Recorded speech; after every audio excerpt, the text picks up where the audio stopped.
ዛሬ በመላው ማህበራዊ ሚዲያ ላይ የብዙዎችን ልብ የነካ አንድ ታሪክ በቲክቶክ የምናውቀው አዶናይ የልብ ህመም ያለበትን ያንን ምስኪን ህፃን ባገኘበት ወቅት ስሜቱን መቆጣጠር አልቻለም።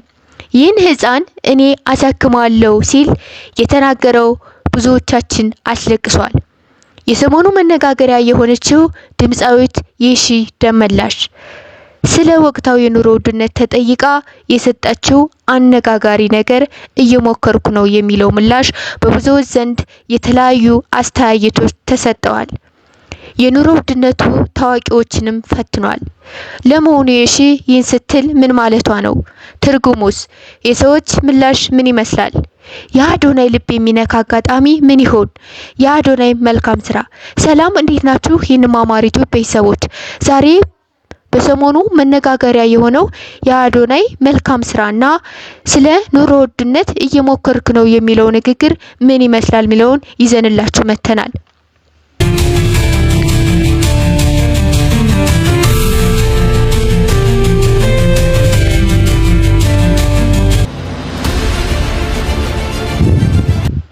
እንግዲህ ታዋቂው የሶሻል ሚዲያ አዶናይ የብዙዎችን ምስጋናና አድናቆት ያተረፈ ድንቅ የበጎ አድራጎት ስራ ሰርቷል።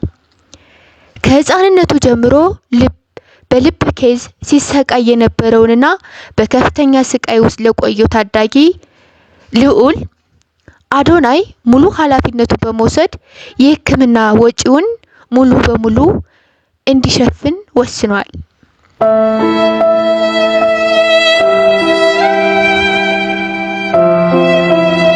እንግዲህ አዶናይ ወደ አዲስ አበባ በመጣም ጊዜ በትልቅ ደስታ አግኝቶት ስላገኘው በጣም ደስ ብሎኛል በማለት በትልቅ ደስታ ተቀብሎታል።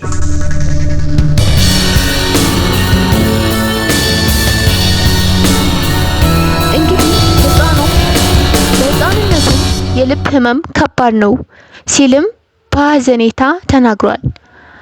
አባቱንም ስለሱ በደንብ ንገረኝ እስኪ በደንብ ሲለው ከ6 ዓመት ተሰቃይቻለሁ፣ ማንም ሰው ሊረዳኝ አልቻለም ሲለውም አይዞህ ችግር የለውም ሲለው አባቱ ግን እንባውን መቆጣጠር አቃተው።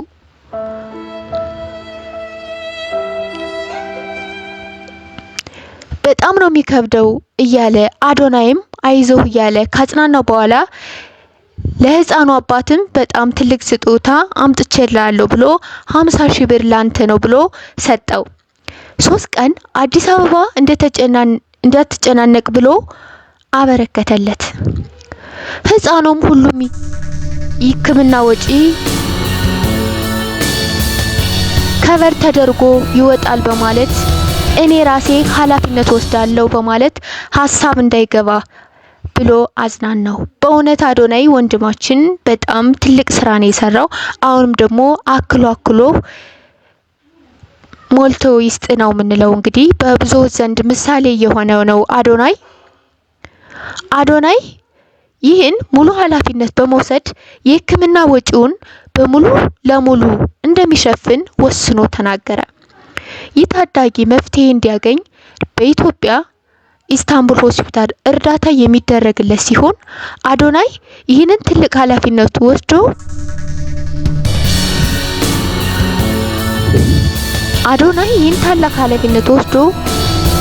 ታካሚውን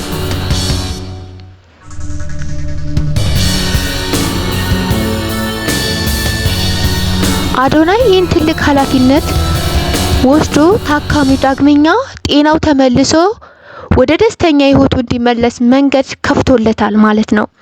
በተለይም አዶናይ ትንሽ ልዑልን ሲገናኙ ስሜትን የሚነካና ለመጀመሪያ ጊዜ ሲገናኙ የታየው ትዕይንት እጅግ ስሜታዊና ማንኛውም ሰው ሩህሩህ ሰው የሚያስለቅስ እንደነበር አይተናል።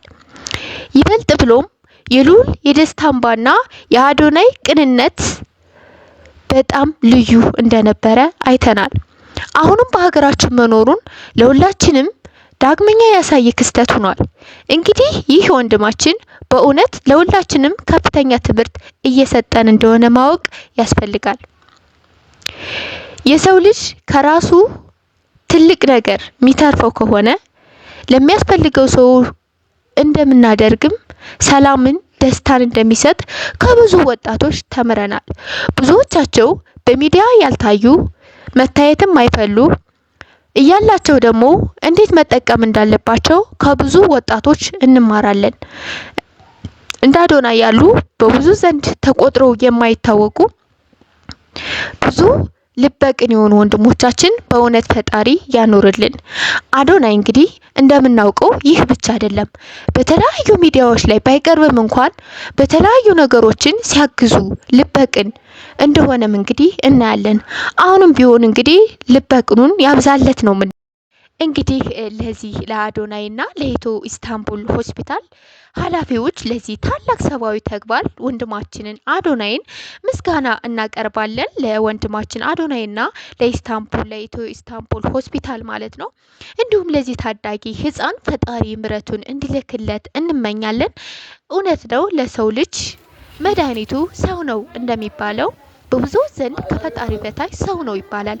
አንዳንድ ጊዜ ሰዎች በብዙ ዘንድ በገንዘብ ብቻም አይደለም ሰውን መርዳት ያለብን፣ ማጽናናት ራሱ በጣም ትልቅ ነገር ነው።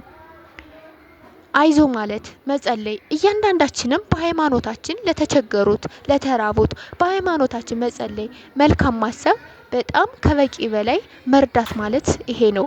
አንዳንዴ በጎ ባደረግነ ቁጥር በጎ ነገር እናተርፋለን እንጂ የሚቀነስልን ነገር የለም። እያየናቸው ነው። ለምስክር የሚሆኑ በብዙ ዘንድ የሚቆጠሩ በብዙ ቁጥር የሚቆጠሩ ኢትዮጵያውያን ከኢትዮጵያ ውጭ የሆኑም ወንድሞቻችን እህቶቻችን አሉ። ከራሳቸው ተርፎ ለሌሎች ለተቸገሩ የሚቆዩ የሚደርሱ ለተቸገረ የሚደርሱ ማለት ነውና እንግዲህ ለነዚህ ሰዎች ፈጣሪ አብዝቶ ይስጣቸው ነው የምንለው። እንግዲህ ወደ ሁለተኛው አነጋጋሪ ጉዳይ ስናልፍ ደግሞ ተወዳጇ ድምፃዊት የሺ ደመላሽ የሰሞኑ መነጋገሪያ ሆናለች። ይህ መነጋገሪያ ያደረጋት ምንድን ነው ስንል ቪዲዮውን እስከ መጨረሻ እንድታዩት እንጋብዛችኋለን። ተወዳጇ ድምፃዊት የሺ ደመላሽ በኮሜዲያን ያስኖር ተጀምሮ ማህበራዊ ሚዲያውን እያነጋገረ ያለውን እየሞከርኩ ነው የሚለውን ቻሌንጅ እንደተቀላቀለች የሰሞኑ መነጋገሪያ ሆኗል።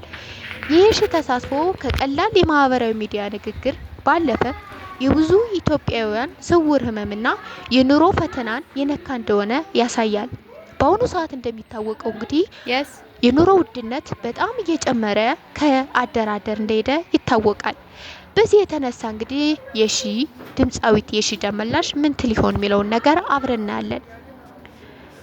እንግዲህ በአሁኑ ወቅት ባለው የኑሮ ውድነትና ጫና ውስጥ አንዲት ታዋቂ የጥበብ ሰው መጥታ እንደማንኛውም ሰው እየሞከርኩ ነው ስትል ትልቅ ትርጉም አለው ሲባልም ተነግሯል። ይህ የሚያሳየው የጥበብ ሰዎች የህዝቡንም የልብ ትርታና የዕለት ተዕለት ትግል እንደሚረዱ ነው ሲባልም ተነግሯል። የሺ ይህን የጋራ ህመም አደባባይ አውጥታ ብዙዎች በዚህ ትግል ውስጥ ብቻቸውን እንዳልሆኑ እንዲሰማቸው ነው ስትልም ተናግራለች ሲባል ተነግሯል። ይህም እውነት ነው።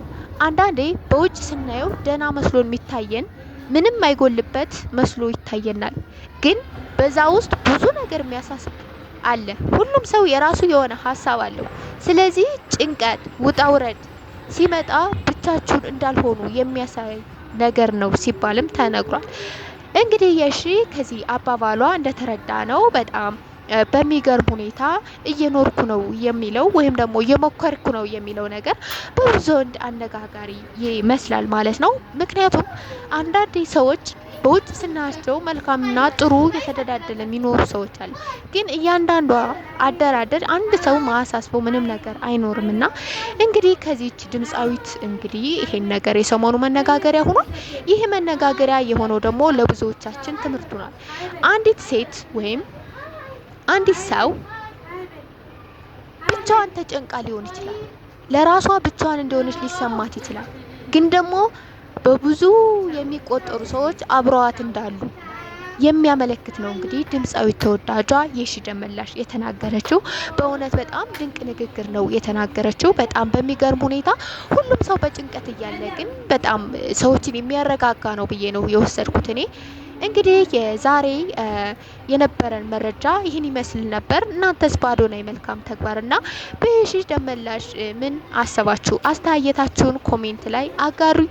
ለዚህ ቻናል አዲስ ከሆናችሁ ሰብስክራይብ እያደረጋችሁ ቤተሰብ እንድትሆኑ እጋብዛችኋለሁ። ሁሌም አዳዲስ ነገር ወደ እናንተ ሸር አድርግላችኋለሁ። ቻው ቻው።